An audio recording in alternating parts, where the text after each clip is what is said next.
हमने पिछले एपिसोड में देखा डॉन ने वाइनॉट को ब्लैकमेल किया ताकि वो कैल्गन पर लॉकडाउन लगवा दे। ये आइडिया एक्चुअली गाल का था। गाल ने बोला था कि अगर कैल्गन को आइसोलेट कर दिया जाए तो म्यूल की मूवमेंट्स रुक जाएंगी और जब रिसोर्सेज खत्म होने लगेंगे तो म्यूल मजबूर होकर हार मान लेगा। लॉकडाउन लग भी गया पर म्यूल ने अंपायर और गैलेक्टिक काउंसिल दोनों को हरा दिया। उसने जंप गेट और सूरज का यूज करके न सिर्फ इंपीरियल फ्लीट उड़ा दी बल्कि पूरा कैल्गन ही जलाकर राख कर दिया। तब डॉन को पता चला ये सब गाल का असली प्लान था। उसने जानबूझकर अंपायर को कमजोर किया ताकि म्यूल को ट्रेंटर ला सके। वहाँ गाल सेकंड फाउंडेशन के मैंटेलिक के साथ मिलकर म्यूल को रोकने वाली है। डॉन को लगा उसे धोखा दिया गया, लेकिन वाइनॉट को और भी ज्यादा धोखा महसूस हुआ क्योंकि कैल्गन पर उसकी फैमिली मारी गई। गुस्से में वाइनॉट ने डॉन को मारने की कोशिश की पर खुद ही मारा गया। दूसरी तरफ न्यू टर्मिनस पर प्रीचर को प्रोटोकॉल तोड़ने के लिए पकड़ लिया गया। हेवन पर बेटा, टोरन और मैग्निफिको ने रैंडो को कन्विंस किया कि वो न्यू टर्मिनस जाए और इनबुर को समझाए कि म्यूल का खतरा रियल है।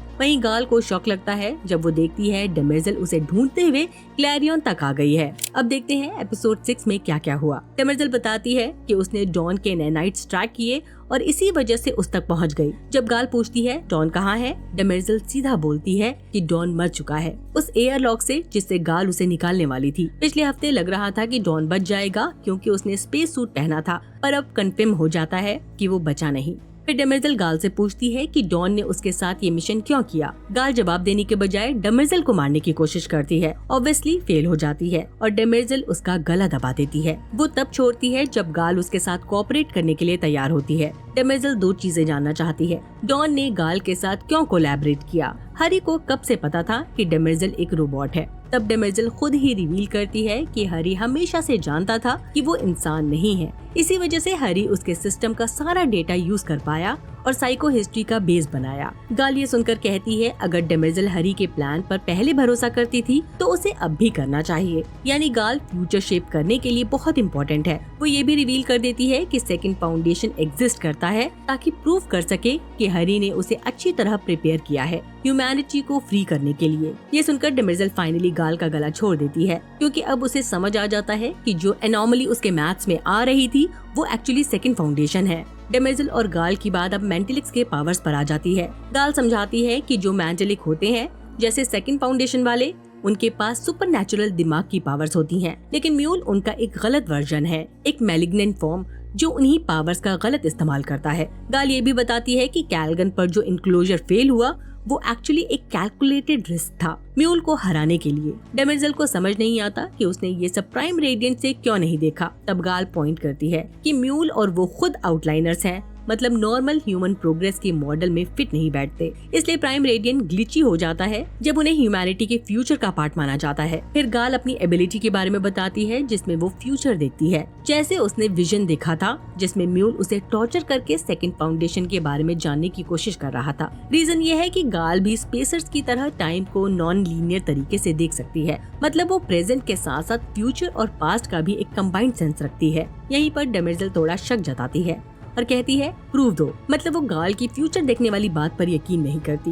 प्रूफ के लिए डेमेर्जेल एक स्पेशल इंटेरोगेशन मेथड यूज करना चाहती है। इसमें वो सब्जेक्ट की बॉडी से फिलामेंट्स निकालती है डायरेक्टली सेनेसिस और so called auto acoustic nerves के थ्रू। ये एक फिक्शनल चीज है क्योंकि रियल वर्ल्ड में ऑटो एकॉस्टिक नर्व्स होते ही नहीं, लेकिन हाँ एक चीज होती है ऑटो एकॉस्टिक एमिशन, जो कान के अंदर से निकलने वाली साउंड होती है। इसका नॉर्मल यूज हियरिंग टेस्ट के लिए होता है। रेयर केसेस में इसे बायोमेट्रिक आइडेंटिफिकेशन के लिए भी यूज किया जा सकता है। शायद इसी कॉन्सेप्ट से इंस्पायर होकर राइटर्स ने डेमेर्जेल का ये फ्यूचरिस्टिक माइंड रीडिंग मेथड बनाया है। डेमेर्जेल फाइनली गाल का विजन देख लेती है। उसे समझ आता है गाल जो बार बार देख रही है वो एक्चुअली इंपीरियल लाइब्रेरी ट्रेंटर में होने वाला है, लेकिन डेमेर्जेल को लगता है कि इस विजन में और भी कुछ छुपा हुआ है। इसलिए वो फोर्सफुली विजन के हॉरिजन्स को पुश करती है ताकि एक्स्ट्रा डिटेल्स मिल सके। ये प्रोसेस गाल के लिए खतरनाक हो जाता है। उसे कार्डियक अरेस्ट आ जाता है। साथ ही डेमेर्जेल का सिस्टम भी ओवरलोड होकर EMP चार्ज एमिट करता है, जिससे शिप के इलेक्ट्रॉनिक्स एकदम से फेल हो जाते हैं। इसके बाद डेमेर्जेल गाल को बचा लेती है। अब सवाल है क्या इन्हें जवाब मिले। हाँ, थोड़ा सा। डेमर्जेल के मुताबिक 4 महीनों बाद गाल एक ब्लैक होल के ऑर्गोस्फीयर के ऑर्बिट में होगी। एर्गोस्फीयर और ब्लैक होल का जिक्र पहले भी हुआ था, याद है जब डस्क इन्विक्टस ऑब्जर्व कर रहा था। हरी ने भी प्रेडिक्ट किया था कि गाल का रास्ता इन्विक्टस की तरफ ही जाएगा। तो अब डेमर्जेल की बात ने इस प्रोफेसी को कंफर्म कर दिया। अब कंफ्यूजन ये है कि ये कैसे होगा। क्या डेमर्जेल को ऑलरेडी पता है कि डस्क इन्विक्टस को एक डेथ स्टार टाइप वेपन बनाने की सोच रहा है? क्या वो गाल को डस्क के पास ले जाएगी ताकि इन्विक्टस का यूज करके म्यूल को हरा सके? ये भी क्लियर नहीं है। फिलहाल डेमर्जेल गाल को जिंदा छोड़ देती है और खुद ट्रेंटन लौट जाती है ताकि देख सके कि गाल के विजन्स डायनेस्टी के लिए फायदेमंद हैं या खतरा। अब अगर माइसोजेन डिस्ट्रिक्ट की बात करें तो वहाँ डे बाजार में घूम रहा है एकदम मिक्स लुक जैसा, क्रिस पाइन और जेफ ब्रिजेस का। यहीं उसे कैलगन की तबाही की खबर मिलती है, लेकिन उसका रिएक्शन मानो उसे कोई फर्क ही नहीं पड़ता। वो आराम से खाना खरीदता है और सीधा सॉन्ग के अपार्टमेंट चला जाता है। पता चलता है सॉन्ग की याददाश्त सच में जा चुकी है, लेकिन सॉन्ग डे को पहचान लेती है क्योंकि सब क्लोन्स एक जैसे दिखते हैं। पर इनके आपस में बिताए हुए पल सॉन्ग भूल चुकी है। उसे बस इतना याद है कि डे ने उसे कॉन्सर्ट बनाया था और फिर वो वापस माइसोजेन आई थी। बस बीच का चैप्टर ब्लैंक है। डे उसे कंफर्ट करने की कोशिश करता है, उसे डेमर्जेल का मेकअप टूल गिफ्ट करता है जो उसने चोरी किया था, लेकिन इससे सॉन्ग और ज्यादा इनसिक्योर हो जाती है। उसे लगता है उसने कुछ गलत किया होगा पैलेस में, तभी डे खुद पनिश करने आया है। डे एक पल के लिए उसे इनका बॉन्ड याद दिलाने की कोशिश करता है, लेकिन उसे जल्दी ही एहसास हो जाता है कि वो बॉन्ड सिर्फ फिजिकल अट्रैक्शन और उन स्पोर्ट्स की वजह से था जो ये दोनों कंज्यूम कर रहे थे। इसलिए डे फाइनली कहता है कि वो अपनी मेमोरीज दोबारा इंस्टॉल कर ले, क्योंकि उसने वो इरेज्ड मेमोरीज चोरी कर ली हैं मेमोरियम से। बेसिकली एक आर्काइव जहां सब डिलीटेड मेमोरीज जमा की जाती हैं। सॉन्ग क्लियरली कहती है कि उसे अपनी याददाश्त वापस नहीं चाहिए। उसे खुशी है कि उसे डे के साथ बिताए हुए पल याद ही नहीं, लेकिन डे बार बार फोर्स करता है कि वो पोर्टेबल मेमोरी बैंक अपने सिस्टम में प्लग करे। इस बात पर सॉन्ग अपना आपा खो बैठती है। वो सीधा बोलती है अब वो एक अलग इंसान है, उस वर्जन से बिल्कुल डिफरेंट जिससे डे प्यार करता था। पैलेस में रहने के लिए उसे बहुत सारे पैसे मिले थे और वो कंफर्टेबल है कि पैलेस और माइसोजेन डिस्ट्रिक्ट की लाइफ अलग अलग रखे। डे ऑब्वियसली ये बात एक्सेप्ट नहीं करता, वो और ज्यादा एग्रेसिव हो जाता है। यहाँ कहीं न कहीं ऑडियंस को डे के लिए सिंपैथी भी फील हो सकती है, लेकिन अगर सॉन्ग के नजरिए से देखें तो सिचुएशन बहुत ही स्केरी है। एक लियोनिक डायनेस्टी का मेंबर उस पर चिल्ला रहा है, कह रहा है हम प्यार में थे और उसे वो सब वापस चाहिए। प्रॉब्लम ये है कि डे को कॉन्सेंट का मतलब ही समझ नहीं आता। उसके लिए रिजेक्शन नई चीज है और उसे एक्सेप्ट करना मुश्किल है। लास्ट मोमेंट पर डे एक और मैनिपुलेशन ट्राई करता है। वो सॉन्ग को याद दिलाता है कि पैलेस में उसने एक रोबोट डेमर्जेल से मुलाकात की थी। उसे लगता है कि क्योंकि सॉन्ग इनहेरिटेंस की मेंबर है तो उसका रिलीजन उसे मजबूर करेगा हाँ बोलने के लिए, लेकिन सब कुछ खत्म हो जाता है जब सॉन्ग का सोलमेट ओशन ग्लास आ जाता है। वो सिक्योरिटी फोर्सेस का पार्ट है और पहले दिन से डे को ट्रैक कर रहा था।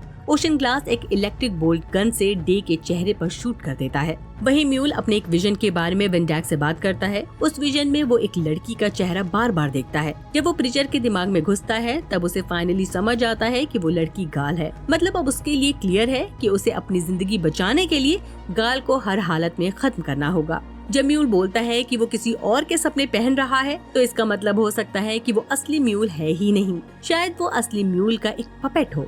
कुछ रीडर्स ने पॉइंट आउट किया है कि मैग्निफिको ही रियल म्यूल हो सकता है और जो पिलो एस्बेक वाला कैरेक्टर है जो अपने आप को म्यूल बोल रहा है वो एक्चुअली उसका जनरल बेल हो सकता है। शायद असली म्यूल ने अपने माइंड कंट्रोल पावर से बेल को ये बिलीव करा दिया हो कि वो ही म्यूल है, ताकि बेल अपनी इंसानियत भूल जाए और असली म्यूल की तरह बेरहम बन जाए। बेल जो विजन गाल का देख रहा है वो असल में रियल म्यूल भी देख रहा होगा। शायद असली म्यूल ने उस विजन को उसके दिमाग में लूप में डाल दिया हो ताकि चाहे दोनों फिजिकली दूर हो फिर भी बेल का माइंड उसके कंट्रोल में रहे। ये थ्योरी अभी कंफर्म नहीं है लेकिन काफी स्ट्रॉन्ग लगती है। शायद सीजन आगे चलकर क्लियर करेगा। फिलहाल म्यूल या बेल कहता है कि उसे अपने नेक्स्ट मूव के लिए ब्लैक टंग चाहिए और वेंडैक को तैयार होने का ऑर्डर देता है। उसका डेस्टिनेशन है न्यू टर्मिनस और इत्तेफाकन बेटा, रैंडो, टॉरन और मैग्निफिको भी वहीं जा रहे हैं। उधर टॉरन को न्यू टर्मिनस के सिक्योरिटी को कन्विंस करने में थोड़ी प्रॉब्लम होती है, जैसे हेवन में हुई थी, लेकिन जैसे ही वो प्रीचर का नाम लेता है सिक्योरिटी उन्हें एंट्री दे देती है। पर एंट्री का मतलब ये है कि उन्हें सीधा उस सेल में डाल दिया जाता है